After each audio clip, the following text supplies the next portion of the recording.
ایسی مزید ویڈیوز دیکھنے کے لیے چینل کو سبسکرائب کریں اور بیل آئیکن کو ضرور دبائیں۔ شکریہ۔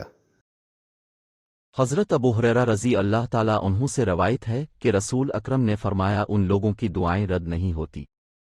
اکثر لوگ دعائیں کرتے ہیں لیکن اس کے قبول نہ ہونے پر پریشان ہو جاتے ہیں، حالانکہ کسی کی دعا رد نہیں ہوتی۔ وہ خوش نصیب لوگ جن کی دعائیں رد نہیں ہوتی۔ پہلے نمبر پر بے بس انسان کی دعا۔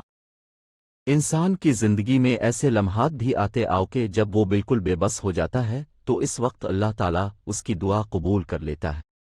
دوسرے نمبر پر مریض کی دعا۔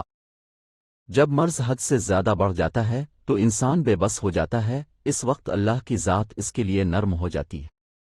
اس وقت انسان جو بھی دعا کرتے ہیں اللہ تعالیٰ قبول کر لیتا ہے، اسی لیے کہتے ہیں کہ مریض سے دعا کروایا کرو۔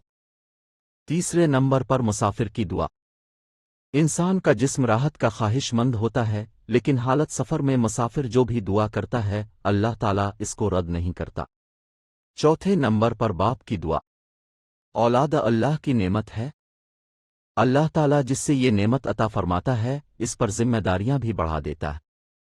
جب ذمہ داریاں بڑھ جاتی ہیں تو اللہ تعالیٰ اس وقت اس کی دعا رد نہیں کرتا۔ پانچویں نمبر پر انصاف کرنے والے حاکم کی دعا کو اللہ تعالیٰ رد نہیں کرتا۔ چھٹے نمبر پر اللہ تعالیٰ کا ذکر کرنے والے کی دعا۔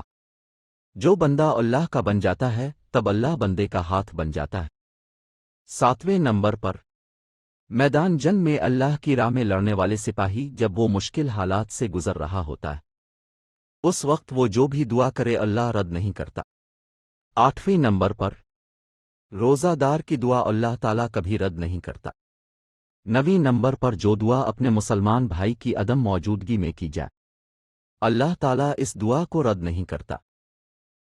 ایسی مزید ویڈیوز دیکھنے کے لیے چینل کو سبسکرائب کریں اور بیل آئیکن کو ضرور دبائیں۔ شکریہ۔